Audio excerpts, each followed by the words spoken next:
नमस्कार साथियों, आप सभी का स्वागत है हमारे YouTube चैनल पर जहाँ पे आपको मिलेंगे फार्मेसी से जुड़ी सारी अपडेट्स। तो चलिए शुरू करते हैं। सीआरई एग्ज़ाम का जो फॉर्म है उसको अप्लाई कैसे करते हैं आज उसके बारे में बताएंगे।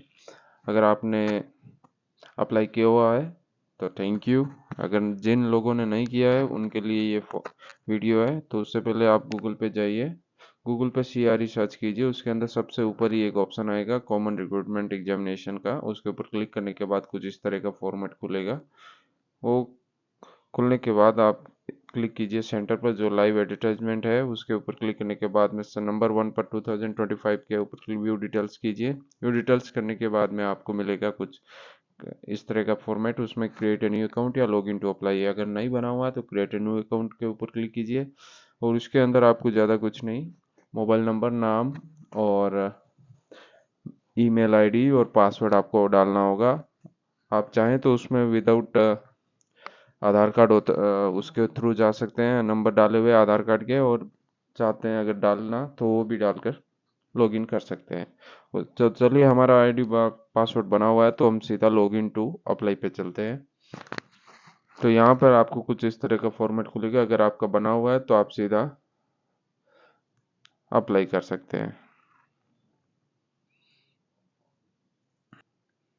तो लॉगिन करने के बाद चलिए हम आ चुके हैं हमारे इस एप्लीकेशन के अंदर, जहाँ न्यू एप्लीकेशन भी ऐड कर सकते हैं, या फिर मैंने थोड़ी सी फिल की हुई है तो उसी के अंतर्गत दिखा देता हूँ कि कैसे क्या करते हैं। चलिए एडिट एप्लीकेशन पे ही चले जाते हैं। तो इसको अप्लाई करने के लिए पहले बेसिक डिटेल्स आएगी।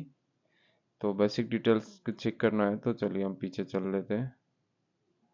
बेसिक डिटेल्स में कुछ आपको सबसे पहले यहाँ पे सेलेक्ट करना होगा कि आप किस पोस्ट के लिए अप्लाई कर रहे हैं। उसके अंदर कुछ इस तरह की पोस्ट दिखाई देंगी, आयुर्वेदिक या होम्योपैथी या pharmacist grade 2, dispensing attendant, pharma chemist, chemical examiner, pharmacist या फार्मासिस्ट एलोपैथिक।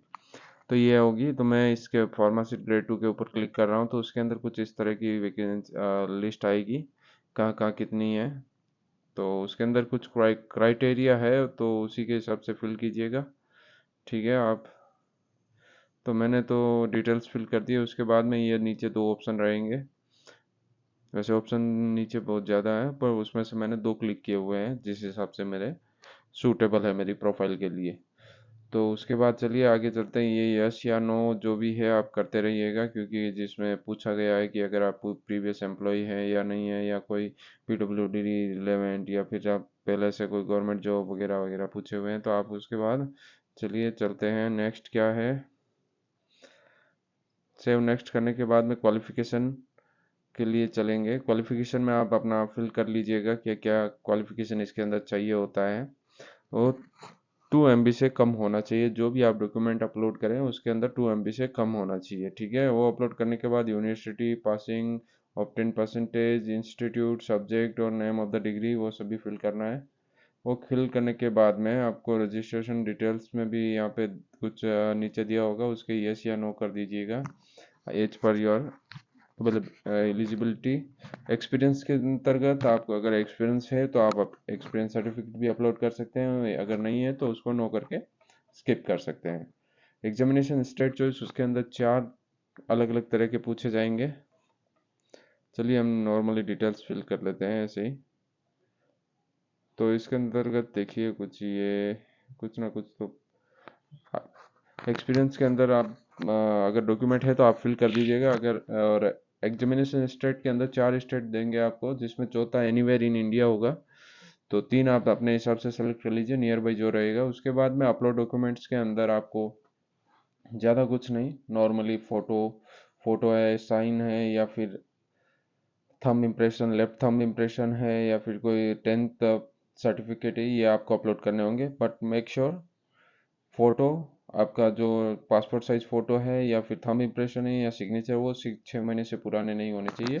वो अभी रिसेंटली होने चाहिए। वो रिसेंटली आप क्लिक करके भी डाल सकते हैं, इसमें कोई इश्यू नहीं आएगा ज़्यादा।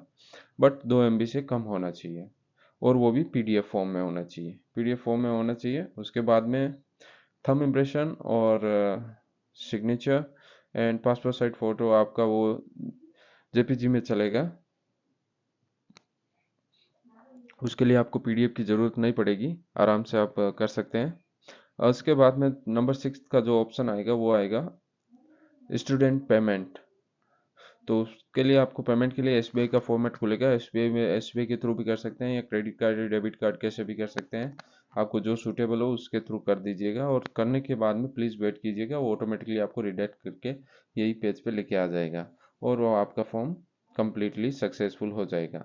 अगर इसके बाद में भी अगर आपको कोई इश्यू आ रहा है तो आप प्लीज़ कमेंट सेक्शन में आके हमें बताइए, हम आपकी पूरी हेल्प करेंगे। ठीक है, हमारे साथ बने रहने के लिए धन्यवाद, आप सभी का शुक्रिया।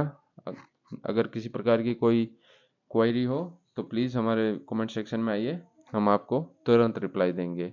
थैंक यू सो मच आप सभी को वीडियो देखने के लिए।